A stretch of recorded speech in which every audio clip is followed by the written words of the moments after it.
യോഗ്യദാസരാം ഞങ്ങൾ, കളിമൺ പാത്രങ്ങൾ ഞങ്ങൾ, അയോഗ്യദാസരാം ഞങ്ങൾ. ബലഹീനരാകും ഞങ്ങളെ ഉയർത്തിയ യേശുവിനാണെന്നും മഹത്വം. ബലഹീനരാകും ഞങ്ങളെ ഉയർത്തിയ യേശുവിനാണെന്നും മഹത്വം. ഞങ്ങൾക്കല്ല കർത്താവേ, ഞങ്ങൾക്കല്ല കർത്താവേ, മഹത്വം മഹത്വം യേശുവിന്.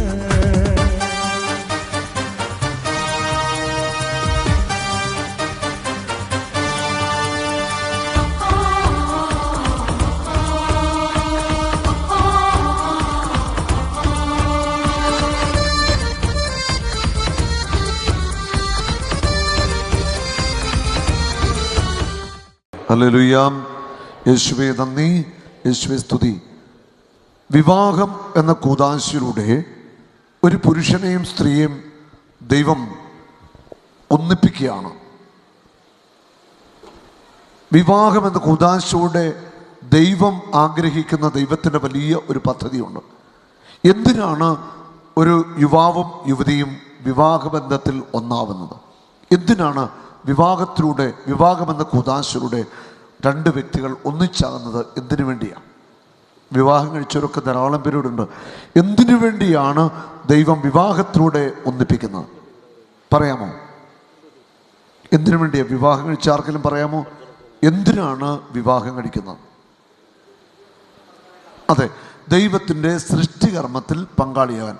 അത് ആദ്യത്തെ കാര്യമല്ല, അത് കുടുംബജീവിതത്തിലെ ഒരു ഘടകമെന്ന് മാത്രമേ ഉള്ളൂ.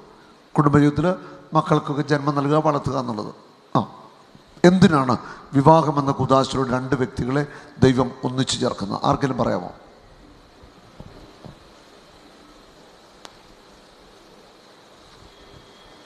പരീക്ഷയിൽ തോക്കരുത്. ആർക്കെങ്കിലും പറയാമോ? ആരുമില്ല പറയാൻ. പിന്നെ എങ്ങനെ കുടുംബം രക്ഷപ്പെടും? വിവാഹമെന്ന കൂദാശയിലൂടെ ദൈവം ഒരു പുരുഷനെയും സ്ത്രീയെയും ഒന്നിച്ചു ചേർക്കുന്നത് സ്നേഹിക്കാൻ വേണ്ടിയാണ്. എന്തിനാണ്? ആ വാക്കൊന്ന് പറഞ്ഞ്, സ്നേഹിക്കാൻ എന്ന് പറഞ്ഞ്. ഇന്ന് ആ വാക്ക് പലരും ജീവിതത്തിൽ പറഞ്ഞിട്ടില്ല. ഒന്നുകൂടെ പറഞ്ഞ്, ഇത്ര ഒച്ചത്തിൽ പറഞ്ഞ്, സ്നേഹിക്കാൻ. ഒന്നുകൂടെ പറഞ്ഞ്. അല്ല, വിവാഹമെന്ന കൂദാശയിലൂടെ ദൈവം രണ്ട് പേരെ ഒന്നിച്ചു ചേർക്കുന്നു. എന്തിനാണ്? ഒന്നുകൂടെ പറഞ്ഞേ. സ്നേഹിക്കാൻ വേണ്ടിയാണ് ഒന്നിച്ചു. ആ സ്നേഹത്തിൽ നിന്നാണ് ബാക്കി എല്ലാ കാര്യങ്ങളും പിന്നീട് ഉള്ളത്. ഇത് പല കുടുംബങ്ങളിലും ഇല്ലാത്തതും അത് തന്നെയാണ്. വെളിപാടിന്റെ പുസ്തകത്തിൽ 2-ാം അധ്യായത്തിന്റെ 4-ാമത്തെ വചനം ഇങ്ങനെ പറയുന്നു: നിനക്കെതിരെ എനിക്ക് ഒന്ന് പറയുവാനുണ്ട്.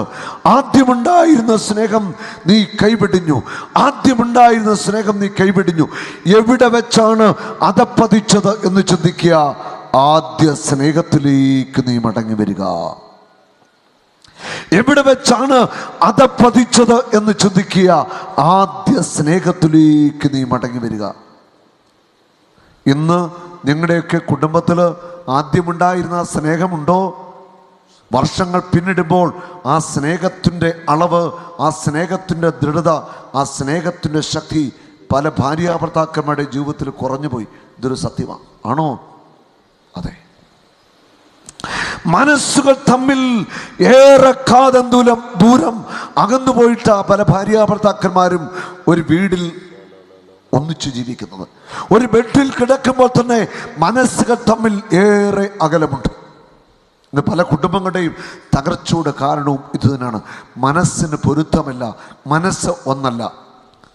മത്തായിയുടെ സുവിശേഷത്തിൽ 19-ാം അധ്യായത്തിൻ്റെ 5 മുതലുള്ള തിരുവചനങ്ങളിൽ നാം ഇങ്ങനെ വായിക്കുന്നുണ്ട്. വിവാഹമെന്ന കൂദാശയെക്കുറിച്ചുള്ള വളരെ പ്രാധാന്യമേറിയ ഒരു വചനമാണിത്. അവിടെ പറയാണ്, പുരുഷൻ മാതാപിതാക്കന്മാരെ വിട്ട് സ്ത്രീയോട് ചേരുന്നു, അവർ ഇരുവരും ഒരു ശരീരമായി തീർന്നു. പുരുഷൻ മാതാപിതാക്കന്മാരെ വിട്ട് സ്ത്രീയോട് ചേരുന്നു, അവർ ഇരുവരും ഒരു ശരീരമായി തീർന്നു. തന്മൂലം പിന്നീടൊരിക്കലും അവർ രണ്ടല്ല, ഒറ്റ ശരീരമാണ്. ആകയാൽ ദൈവം യോജിപ്പിച്ചത് മനുഷ്യൻ വേർപെടുത്താതിരിക്കട്ടെ. അവർ അവനോട് ചോദിച്ചു, അങ്ങനെയെങ്കിൽ ഉപേക്ഷാപത്രം നൽകി ഭാര്യയെ ഉപേക്ഷിക്കാമെന്ന് മോശ വിധിച്ചത് എന്തുകൊണ്ട്? അവൻ പറഞ്ഞു, നിങ്ങളുടെ ഹൃദയ കാഠിന്യ നിമിത്തമാണ് ഭാര്യയെ ഉപേക്ഷിക്കാൻ മോശ നിങ്ങൾക്ക് അനുമതി നൽകിയത്. വിവാഹമെന്ന കുദാശയിലൂടെ ഭാര്യയും ഭർത്താവും ഒറ്റ ഹൃദയമായി ഒറ്റ മനസ്സായിട്ട് മാറുക. ആ വിവാഹമെന്ന കുദാശയിലൂടെ ഭാര്യ ഭർത്താക്കന്മാര് ഒന്നായിട്ട് മാറുക. അവർ ഇനി രണ്ടല്ല ഒറ്റ ശരീരമാണ്. അവരിനി രണ്ടല്ല ഒറ്റ ശരീരമാണ്. ഹല്ലേലൂയ. രണ്ട് അല്ല ഒറ്റ ശരീരമാണ്, ഒറ്റ മനസ്സാണ്, ഒറ്റ ഹൃദയമാണ്. ഇനി രണ്ട് എന്നൊരു ചിന്തയില്ല, എല്ലാം ഒന്ന് ആയിരിക്കണം. അതാണ് ദൈവം ആഗ്രഹിക്കുന്നത്. അപ്പം അവർ ചോദ്യം ചോദിക്കുന്നു, മോശ പറഞ്ഞിട്ടുണ്ടല്ലോ ഉപേക്ഷാപത്രം കൊടുത്തിട്ട് ഭാര്യയെ ഉപേക്ഷിക്കാമെന്ന്. ഇന്ന് നമ്മുടെ സമൂഹത്തിൽ ഒത്തിരിയേറെ വിവാഹമോചനം നടക്കുന്നുണ്ട്. വിവാഹമോചനത്തിൻ്റെ കേസുകളൊക്കെ ധാരാളമാണ്. ഈ അടുത്ത നാളിൽ ഒരു സ്ഥലത്ത് കൺവെൻഷൻ നടക്കുമ്പോൾ ആ ഒരു സഹോദരൻ എടുക്ക വന്നിട്ട് പറഞ്ഞു, ബ്രദറെ, എൻ്റെ ഭാര്യയുമായിട്ടൊന്ന് സംസാരിക്കാമോ? ഞാൻ പറഞ്ഞു, ഭാര്യയെ എനിക്കൊരു പരിചയമില്ല. ഭാര്യയുണ്ട്, 3 കുഞ്ഞുങ്ങളുമുണ്ട്. ഞാൻ ഭാര്യയുടെ വീടിൻ്റെ അവിടെ കൊണ്ടാക്കാം, ഒന്ന് സംസാരിക്കാമെന്ന് ചോദിച്ചു. ഞാൻ പറഞ്ഞു, ഒറ്റയ്ക്ക് പോകാൻ എനിക്ക് പ്രയാസമുണ്ട്, കാരണം ഭാര്യയെ അറിയത്തില്ല. ഭാര്യ ധ്യാനിക്കാൻ പറ്റുന്നുണ്ടോ? ഇല്ല. ഭാര്യ കേസ് കൊടുത്തിട്ടുണ്ട്, ഡിവോഴ്സിനൊക്കെ ആയിട്ട്. ഇവർ തമ്മിൽ കുറേ പ്രശ്നമൊക്കെ ഉണ്ട്. ഞാൻ പറഞ്ഞു, കാര്യം വികാരിച്ചോണ്ട് പറഞ്ഞു, ഞങ്ങൾ 2 വീടാണ് പോകാമെന്ന് പറഞ്ഞു. അച്ഛനോട് പറഞ്ഞപ്പോൾ അച്ഛനും റെഡിയാന്ന് പറഞ്ഞു. ഞങ്ങൾ പോയി അവിടെ ചെന്നു, ആ ഭാര്യയുമായിട്ട് കണ്ടു.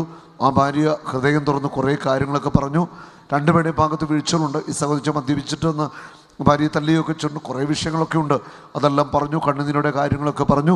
എന്തുമാവട്ടെ, ഞങ്ങൾ കുറേ നേരമൊക്കെ സംസാരിച്ചു. അവൾ പുറകിലോട്ട് വരുവാൻ തയ്യാറല്ല, ഒന്നിച്ച് ജീവിക്കാൻ തയ്യാറില്ല എന്ന നിലപാടിൽ തന്നെയാണ് അവൾ. അവസാനം ഞങ്ങൾ പ്രാർത്ഥിച്ചു. ഞാൻ പറഞ്ഞു, മോളെ പ്രാർത്ഥിക്കാം, നല്ലൊരു തീരുമാനം ഉണ്ടാകാനൊക്കെ പറഞ്ഞ് പ്രാർത്ഥിച്ചു. വേണ്ടി ഞങ്ങൾ പോരുകയും ചെയ്തു. ചില ഭാര്യമാര് വാശി പിടിക്കുകയാ. ഭർത്താക്കന്മാരുടെ ജീവിതത്തിൽ തെറ്റ് സംഭവിച്ചു കാണും, ഇല്ലെന്ന് ഞാൻ പറയുന്നില്ല. മദ്യപിച്ചിട്ട് വന്ന് വഴക്കുണ്ടാക്കി അടിയൊക്കെ സംഭവിച്ചു കാണും. പക്ഷേ ഭാര്യ ഒന്ന് ക്ഷമിക്കാൻ തയ്യാറായാൽ മതി. 3 കുഞ്ഞുങ്ങളുണ്ട്, ഒന്ന് ക്ഷമിച്ചാൽ മതി, അല്ലെങ്കിൽ ഒന്ന് മറന്നാൽ മതി. കുഞ്ഞുങ്ങളെയുമായിട്ടൊന്നും ജീവിക്കാൻ പറ്റും. ആ മനുഷ്യന് ഒത്തിരി വിഷമത്തിൽ പറയാം, ബ്രദറെ, ഞാൻ എന്തു പ്രായശ്ചിത്തം വേണം ചെയ്യാം, എനിക്ക് തെറ്റുപറ്റിപ്പോയി, ഞാൻ കള്ളു കുടിച്ചു വന്ന് വഴക്കുണ്ടാക്കിയിട്ട് അടിച്ചിട്ടുണ്ട്, സത്യമാണ്. ഇനി എൻ്റെ ജീവിതത്തിൽ അങ്ങനെ ഉണ്ടാവത്തില്ല. ഹല്ലേലൂയ. ഇവിടെ വചനത്തിൽ വായിക്കുന്നു, മോശ എഴുതി വെച്ചിട്ടില്ലേ, ഉപേക്ഷാപത്രം കൊടുത്തിട്ട് ഭാര്യയെ ഉപേക്ഷിക്കാമെന്ന്. അവിടെ യേശു കൊടുത്ത ഉത്തരം എന്താണെന്നോ? നിങ്ങളുടെ ഹൃദയ കാഠിന്യ നിമിത്തമാണ് അങ്ങനെ ചെയ്യാമെന്ന് മോശ നിയമം തന്നത്. ഇന്ന് ചില ഭാര്യമാരുടെ ഹൃദയത്തിന് നല്ല കാഠിന്യമുണ്ട്, ചില ഭർത്താക്കന്മാരുടെ ഹൃദയത്തിനും കാഠിന്യമുണ്ട്. അടുത്ത നാളിൽ ഒരു സഹോദരൻ നമ്മുടെ ധ്യാനത്തിൽ പങ്കെടുക്കുകയാണ്. ധ്യാനത്തിനൊരു ദിവസം എന്നോട് പറഞ്ഞു, ബ്രദറെ, എനിക്കൊന്ന് കാണാൻ സംസാരിക്കണം. 2 കൊച്ചുകുട്ടികളും ഒരു സ്ത്രീയും കൂടെയുണ്ട്. ഞാൻ ചോദിച്ചതാരാ? ഭാര്യയാണ്, 2ാം ഭാര്യയാണ്. ഞങ്ങൾ ഭാര്യയുമായിട്ടുള്ള കേസൊന്നും തീർന്നില്ല, രജിസ്റ്റർ മാരേജ് ചെയ്ത് ഒന്നിച്ച് ജീവിക്കുകയാണ്. 2 കുഞ്ഞുങ്ങൾ. ഞാൻ ചോദിച്ചു, ഭാര്യ എന്ത് ചെയ്യും? എന്നെ പറയണം, ഭാര്യ എന്നെ ഉപേക്ഷിച്ചിട്ട് പോയി. അതായത് ഭാര്യയുടെ ജീവിത ലൈൻ അത്ര ശരിയല്ലായിരുന്നു. അത് വ്യക്തമായിട്ട് ആ സഹോദരനെ കണ്ടെത്തി. അത് പ്രശ്നമായി. ഭാര്യയ്ക്ക് തെറ്റായ ബന്ധങ്ങളുണ്ടായിരുന്നു. അതിന് ഭാര്യ ചെയ്ത പരിപാടി എന്നറിയോ? വൈകിട്ട് ഭർത്താവിനും കുഞ്ഞുങ്ങൾക്കൊക്കെ പാല് കൊടുക്കും. സ്നേഹം കൊണ്ടല്ല കേട്ടോ, ഇവളുടെ കാമുകൻ ഉറക്കവുടി ഒക്കെ സംഘടിപ്പിച്ച് കൊടുക്കും. അത് പൊടിച്ച് പാലിനകത്തിട്ടിട്ട് ഭർത്താവിനും കുഞ്ഞുങ്ങൾക്കും ഇവളിത് കൊടുക്കും. ഇത് കുടിച്ചിട്ട് സ്നേഹം കൊണ്ടാണെന്നാണ് വിചാരിച്ച്. ഭാര്യയും ഭർത്താവും കുഞ്ഞുങ്ങളും ഗാഠനിദ്രയിലാകുമ്പോൾ കൂടുതൽ ഞാൻ വിശദീകരിക്കുന്നില്ല, മനസ്സിലാക്കണമല്ലോ. അവൾക്കുണ്ടായിരുന്ന തെറ്റായ ബന്ധം. ഒരു ദിവസം എവിടെയോ ജോലിക്ക് പോയിട്ട് നേരത്തെ വന്ന ഒരു സാഹചര്യത്തിലാണ് പിടിക്കപ്പെടുന്നത്. അവിടെ വെച്ച് അവൻ പറഞ്ഞു, ഇനി നിന്നെ എനിക്ക് വേണ്ടെന്ന് പറഞ്ഞു. അവിടെ വെച്ച് അവൻ തീരുമാനമെടുത്തു, അവളെ വേണ്ട. എല്ലാ സത്യങ്ങളും അവൾ തുറന്നു പറഞ്ഞു. അവൻ്റെ കൂടെ പൊക്കോളാൻ പറഞ്ഞു. പോയി കേസ് കൊടുത്തു. ഡിവോഴ്സിൻ്റെ ആ കേസൊക്കെ നടക്കുന്നു. അപ്പോൾ ഇവൻ്റെ എല്ലാ കാര്യങ്ങളും അറിഞ്ഞുകൊണ്ട് ഒരു മാതാപിതാക്കൾ അവിടെ മകളെ, ആ ഇടവകത്തിനുള്ള ആ ദേശത്തുള്ള ഒരു മകളെ ഭാര്യയായിട്ട് കൂടെ രജിസ്റ്റർ ചെയ്തു, ഒന്നിച്ച് ജീവിക്കുകയാണ്. അവൾ പറഞ്ഞു, ബ്രദറെ, എനിക്ക് ജോലിക്ക് പോകണം, ഈ 2 കൊച്ചുകുട്ടികൾ നോക്കാനറിയില്ല, ഇവിടെ നല്ലൊരു പെണ്ണാണ്. അവളെല്ലാം അറിഞ്ഞുകൊണ്ട് തന്നെ എൻ്റെ കൂടെ ജീവിക്കാൻ തയ്യാറായി. കുഞ്ഞുങ്ങളെ നോക്കുന്നു, സന്തോഷമായിട്ട് പോകുന്നു. നോക്കുക,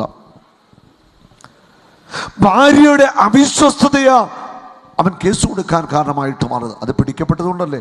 അല്ലെങ്കിലോ? അല്ല, ഇതറിയുമോ? ഇതുപോലുള്ള അവിശ്വസ്തതകളും വഞ്ചനകളും ഒക്കെ കുടുംബങ്ങളിൽ നടക്കുന്നുണ്ട്. ഒരിക്കലും സംഭവിക്കാൻ പാടില്ലാത്ത കാര്യങ്ങളാണ് ഇതൊക്കെ. Praise the Lord. ഹല്ലേലൂയ. നിങ്ങൾ ഇനി രണ്ടല്ല, ഒറ്റ ശരീരമാണ്. നിങ്ങൾ ഒറ്റ ശരീരമായിരിക്കണം, ഒറ്റ മനസ്സായിരിക്കണം, ഒറ്റ ഹൃദയമായിരിക്കണം. കുടുംബ ജീവിതത്തിൻ്റെ വിശുദ്ധി ഒരിക്കലും ചോർന്നു പോകരുത്. നിങ്ങൾ ഭർത്താവിനെ ജീവന് തുല്യം സ്നേഹിക്കണം. അയൽവക്കത്തെ വീട്ടിലെ ഭർത്താവിനെ അല്ല, സ്വന്തം ഭർത്താവിനെ ജീവന് തുല്യം സ്നേഹിക്കണം. ഹല്ലേലൂയ. ചിലർ സ്നേഹിക്കാറുണ്ട് വേറെ ആരുടെയെങ്കിലുമൊക്കെ ഭർത്താക്കന്മാരെ.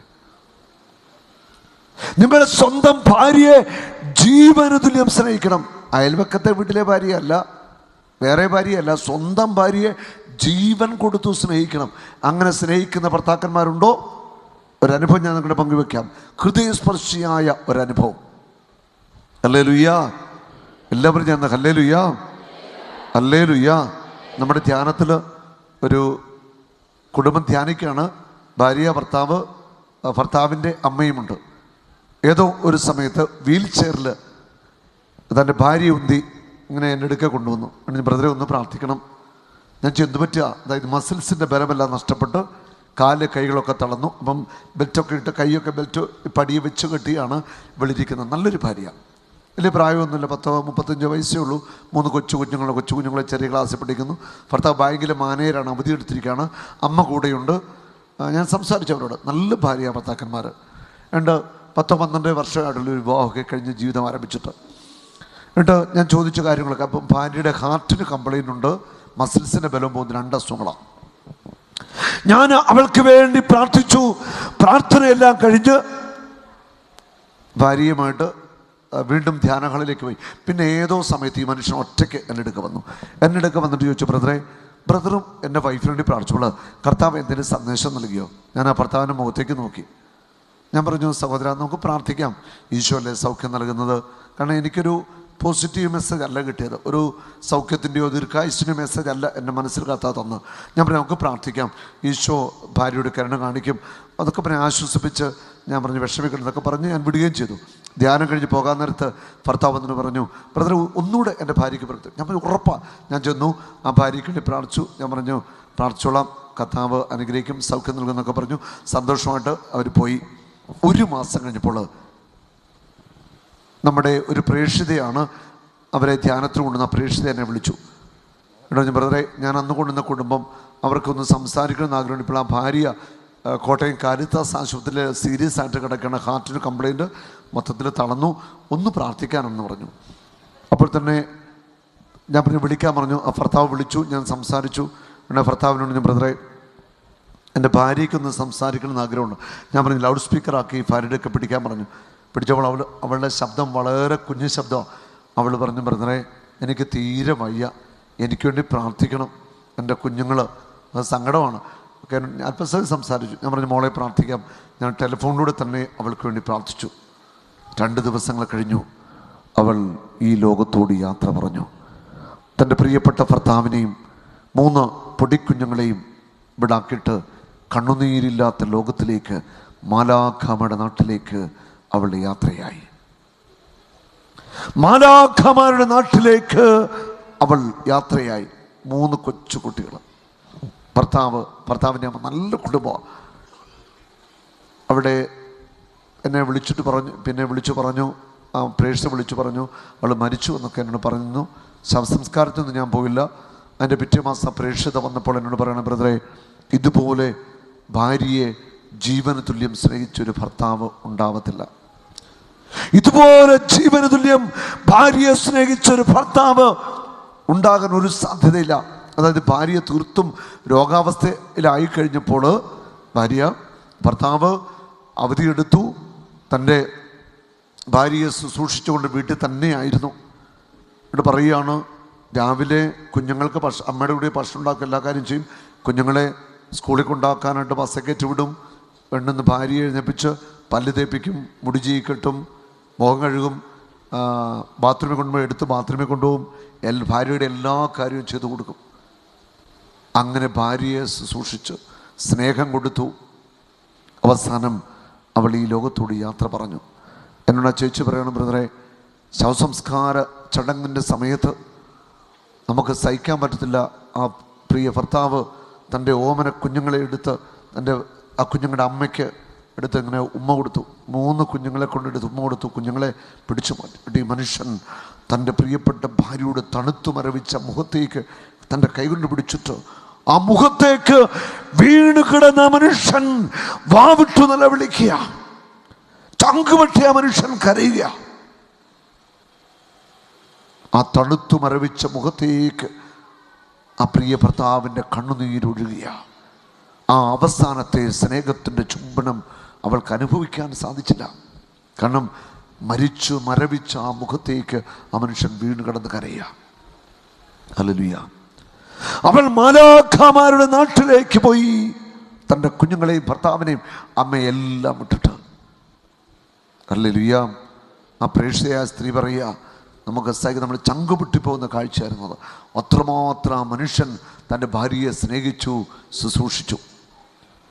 കുടുംബ ജീവിതത്തിലേക്ക് കർത്താവ് ഒരു പുരുഷനെയും ഭാര്യയെയും ഒന്നിപ്പിക്കുന്നത് സ്നേഹിക്കാൻ വേണ്ടിയാ. സ്നേഹത്തിൻ്റെ ബലിക്കല്ലിൽ ജീവിതം കൊടുക്കാൻ വേണ്ടിയാ രണ്ടുപേരെ കർത്താവ് ഒന്നിപ്പിക്കുന്നത്. കുടുംബ ജീവിതത്തിൽ എല്ലാം സ്നേഹത്തിൻ്റെ ഒരു സമർപ്പണമാണ് കുടുംബജീവിതം എന്ന് പറയുന്നത്. സ്നേഹം അതിൻ്റെ അപ്പുറം മറ്റൊന്നുമില്ല. സ്നേഹിക്കുക, സ്നേഹിച്ചുള്ള ജീവിതം. ഹല്ലേലൂയ. ഇന്ന് എത്രയോ കുടുംബങ്ങളാ തകർന്നു പോയിരിക്കുന്നത്. കുടുംബങ്ങൾ തകർന്നു പോകാൻ പല കാരണം കൊണ്ട്. ഭർത്താവിൻ്റെ തെറ്റായ നടപടികൾ, ഭാര്യയുടെ തെറ്റായ ശൈലികൾ, ഭാര്യയെ ചീത്ത വിളിക്കുന്ന ഭർത്താവ്, തിരിച്ച് ചീത്ത വിളിക്കുന്ന ഭാര്യ, വഴക്ക്, അടി, ബഹളം. എൻ്റെ വേറൊരു പ്രധാന തകർച്ചയാണ് മദ്യപിച്ചിട്ട് വന്ന് വീട്ടിൽ വഴക്കുണ്ടാക്കുന്ന ഭർത്താക്കന്മാർ.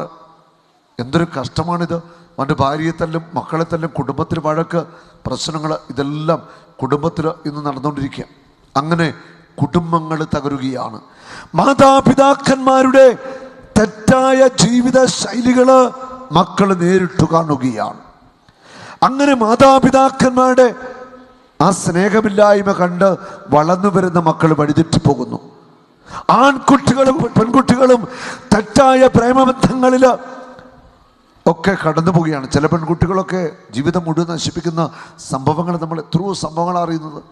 ഒരു ചെറുക്കനെ പ്രേമിക്കുന്നു, അത് വിടുന്നു, അടുത്തിന് 5, 6, 8, 10 പ്രേമബന്ധങ്ങൾ. 2, 3 മൊബൈൽ ഫോണാണ് പെൺപിള്ളേർക്ക്.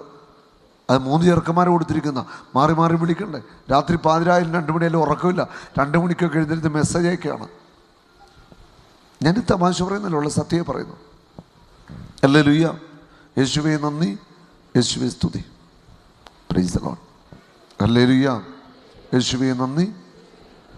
പ്രഭാഷകന്റെ പുസ്തകത്തിൽ 25-ാം അധ്യായത്തിൻ്റെ 1-ാം വചനം, സഹോദരന്മാർ തമ്മിലുള്ള യോജിപ്പ്, അയൽക്കാർ തമ്മിലുള്ള സൗഹൃദം, ഭാര്യ ഭർത്താക്കന്മാർക്കുള്ള പരസ്പര ലയം, ഭാര്യ ഭർത്താക്കന്മാർക്ക് പരസ്പരമുള്ള ലയം, അതുപോലുള്ള ആ ഹൃദയത്തിൻ്റെ യോജിപ്പ്, ഹൃദയത്തിൻ്റെ സ്നേഹം, ഭാര്യ ഭർത്താക്കന്മാരുടെ ഹൃദയത്തിൻ്റെ ആ യോജിപ്പ്, ആ സ്നേഹം, അതാ കുടുംബത്തിലെ ഏറ്റവും പ്രധാനപ്പെട്ടത്. ഭാര്യ ഭർത്താക്കന്മാർ പരസ്പരം സ്നേഹിക്കുന്നത് മക്കൾ കാണണം. നമ്മുടെ സ്നേഹം മക്കൾ കാണണ്ടേ? ഇന്ന് മക്കൾ കണ്ടു വളരുന്നത് എന്താ? വീട്ടിൽ വഴക്ക്, അടി, ബഹളം, ഒച്ചപ്പാട്, മദ്യപിച്ചു വരുന്ന അപ്പൻ, ഭാര്യ ചീത്ത വിളിക്കുന്ന അപ്പൻ. ചില വീട്ടിൽ അമ്മയാണ് കുടുംബത്തിന് നേതൃത്വം, ഭർത്താവിനെ അവഗണിക്കുന്നു. എന്തൊക്കെയാണ് കുടുംബത്തിലൊരു സ്വസ്ഥതയില്ല, സമാധാനമില്ല. ഇതൊക്കെ കണ്ട് വളരുന്ന കുഞ്ഞുങ്ങൾ എങ്ങനെ നന്നായിട്ട് വരും? പല പെൺകുട്ടികളും പ്രേമബന്ധങ്ങളിൽ കുടുങ്ങി തെറ്റായ വഴികളിൽ പോകുന്നുവെങ്കിൽ അതിൻ്റെ പിന്നിൽ പ്രധാന കാരണമെന്നറിയുക, കുടുംബത്തിൽ ഈ കുഞ്ഞുങ്ങൾ മാതാപിതാക്കന്മാരുടെ സ്നേഹം അനുഭവിക്കുന്നില്ല. മാതാപിതാക്കന്മാരുടെ കരുതൽ അവർക്ക് ലഭിക്കാതെ പോകുന്നു. അപ്പനും അമ്മയും സ്നേഹിക്കുന്നത് അവർ കാണുന്നില്ല. അപ്പൻ്റെയും അമ്മയുടെയും സ്നേഹം മക്കൾ കണ്ടാണ് വളരേണ്ടത്. Praise the Lord. നന്നായിട്ട് സ്നേഹിക്കുന്ന മാതാപിതാക്കളുടെ മക്കൾക്ക് എങ്ങനെ വഴിതെറ്റിപ്പോകാൻ പോകുന്നു? നല്ല മാതൃകയുള്ള മാതാപിതാക്കന്മാരുടെ മക്കൾ ഒരിക്കലും വഴിതെറ്റിപ്പോകത്തില്ല. പ്രഭാഷകന്റെ പുസ്തകത്തിൽ 25-ന്റെ 16-17 വചനങ്ങൾ. ദുഷ്ടയായ ഭാര്യയോടൊത്ത് ജീവിക്കുന്നതിനേക്കാൾ അഭികാമ്യം സിംഹത്തിൻ്റെയോ വ്യാളിയുടെ കൂടെ വസിക്കുന്നതാണ്. ഭാര്യയുടെ ദുഷ്ടത അവളുടെ രൂപം കെടുത്തുന്നു, അവളുടെ മുഖം കരടീതിനെ പോലെ ഇള്ളുന്നു. അവളുടെ ഭർത്താവ് അയൽക്കാരുടെ കൂടെ ഭക്ഷണം കഴിക്കുന്നു. വേദനാപൂർണമായ നെടുവീർപ്പം അടക്കാൻ അവന് കഴിയുന്നില്ല. ഉണ്ടോ? ചില ഭാര്യമാർ എന്തു ദുഷ്ടത ചെയ്യാൻ മടിയില്ലാത്തര, അവിശ്വസ്തതയും വഞ്ചനയും. അങ്ങനെയുള്ള കുറേ സ്ത്രീകളുണ്ട് കേട്ടോ. പൊതുവായിട്ട് പറയുമ്പോൾ അങ്ങനെ കുറേ ആളുകളുണ്ട്, ഇല്ലെന്ന് പറയാതിരിക്കാൻ പറ്റത്തില്ല. എന്ത് വഞ്ചന കാണിക്കാനും തോന്നിവാസം ചെയ്യാനും മടിയില്ലാത്ത സ്ത്രീകളുണ്ട് ചില കുടുംബങ്ങളിൽ. അഹങ്കാരം, ധാർഷ്ട്യം, പൊങ്ങച്ചം, വായെടുത്താൽ അനാവശ്യം പറയത്തുള്ളൂ, ഭർത്താവിനെ ബഹുമാനിക്കത്തില്ല. വിശുദ്ധ ബൈബിള് എഫേസോസ് 5-ാം 26 വചനം പറയുന്നു, കർത്താവ് സഭയെ സ്നേഹിച്ചതുപോലെ പുരുഷൻ സ്ത്രീയെ സ്നേഹിക്കണം. സ്ത്രീയുടെ ശിരസ്സാണ് പുരുഷൻ. സ്ത്രീ പുരുഷന് വിധേയായിരിക്കണം. സ്ത്രീകളെ പുരുഷന്മാർക്ക് വിധേയായിരിക്കണം. നിശ്ചയമായിട്ടും സ്ത്രീ ഭർത്താവിന് വിധേയപ്പെടണം. തൻ്റെ ഇടം കാണിക്കുന്ന ധാർഷ്ട്യമുള്ള അഹങ്കാരിയായ ഭാര്യ ഒരു കുടുംബത്തെ തകർക്കും. ഇത് കണ്ടു വളരുന്ന മക്കളോ തോന്നിവാസികളാകുകയും ചെയ്യും. അതുകൊണ്ട് അമ്മമാർ കുടുംബത്തിൻ്റെ ഭരണം ഏറ്റെടുക്കരുത്. നിങ്ങൾ കുടുംബത്തെ നശിപ്പിക്കരുത്. ഒരു കാര്യം നിങ്ങൾ ഓർത്തോ, ഒരു ഭർത്താവിനെയും നിങ്ങളുടെ തൻ്റെ ഇടം കൊണ്ടോ വാക്കുകൊണ്ടോ നന്നാക്കാമെന്ന് വിചാരിക്കേണ്ട. കാരണം പുരുഷനാണ്. പുരുഷനാണ്. കുടുംബത്തിലെ നായകനായിട്ട് ദൈവം തീരുമാനിച്ചിരിക്കുന്ന കുടുംബനാഥനെയാണ്. അവൻ സ്ത്രീയുടെ ശിരസ്സാണ്. അപ്പോൾ ഒരു പുരുഷനെ അങ്ങോട്ട് ശരിയാക്കാമെന്ന് നിങ്ങൾ വിചാരിച്ചാൽ ചീത്ത വിളിച്ചും വഴക്കുണ്ടാക്കി മര്യാദ പഠിപ്പിക്കാമെന്ന് ഏതെങ്കിലും സ്ത്രീ വ്യാമോഹിക്കുന്നുണ്ടെങ്കിൽ നടക്കത്തില്ല. കാരണം പുരുഷനാണ്. അവന് ഒരു സ്ത്രീയുടെ താഴെ നിൽക്കത്തില്ല. കാരണം അത് അവൻ്റെ രക്തത്തിലുള്ളതാണ്. നിങ്ങളുടെ മര്യാദ പഠിപ്പിക്കാം, വരച്ച വര നിർത്താമെന്ന് വിചാരിച്ചാൽ പല പുരുഷന്മാരും മദ്യപാനികളും തന്നേടികളും തോന്നിവാസക്കാരും ആകുന്നു. വീട്ടിൽ നിന്ന് രാവിലെ ഇറങ്ങിയ വൈകിട്ട് ഏതെങ്കിലും സമയത്ത് വരുന്നു. എന്താ കാരണം? നിങ്ങളുടെ കുഴപ്പം തന്നെയാണ്. ഒരു ഭാര്യയെ ഭർത്താവ് നന്നായിട്ടൊന്ന് സ്നേഹിച്ചു നോക്കിയേ. ജീവൻ കൊടുത്തൊരു ഭർത്താവിനെ സ്നേഹിച്ച് ഞാൻ പറയും, ഭർത്താവ് മദ്യപിക്കത്തില്ല, വേറെ പെണ്ണിനെ തെടി പോകത്തില്ല, തോന്നിവാസം കാണിക്കത്തില്ല. ആദ്യം നിങ്ങൾ ആ മനുഷ്യനെ ബഹുമാനിക്കുക, ആ മനുഷ്യനെ സ്നേഹിക്കുക, ആ മനുഷ്യനെ അംഗീകരിക്കുക. ഭർത്താക്കന്മാർ തോന്നിവാസികളാകുന്നെങ്കിൽ അതിൻ്റെ കാരണം ഭാര്യ അംഗീകരിക്കുന്നില്ല, സ്നേഹിക്കുന്നില്ല. അതുകൊണ്ട് തന്നെയാണ് മദ്യപിക്കുന്നൊരു ഭർത്താവ് നിങ്ങൾ ചീത്ത വിളിച്ച് ബഹളം വെച്ചാലൊന്നും മദ്യപാനം നിർത്തത്തില്ല. നിങ്ങൾ വാ തുറന്ന് ചീത്ത വിളിച്ചാൽ പിറ്റേ ദിവസം 2 പേർ കൂടെ കൂടുതൽ അടിച്ചിട്ട് ആ മനുഷ്യൻ വരത്തുള്ളൂ. കാരണം അതാണ് പുരുഷൻ്റെ സ്വഭാവം. പിന്നെ പുരുഷനെ നിലക്ക് നിർത്താൻ എന്താ വഴി? ആ മനുഷ്യനെ സ്നേഹിക്കുക എന്നുള്ളതാണ്. സ്നേഹിച്ച് ഭർത്താവിനെ കീഴ്പ്പെടുത്തുവാൻ നിങ്ങൾ സാധിക്കണം. സ്നേഹം കൊടുക്കുക നിങ്ങൾ ആ മനുഷ്യന്.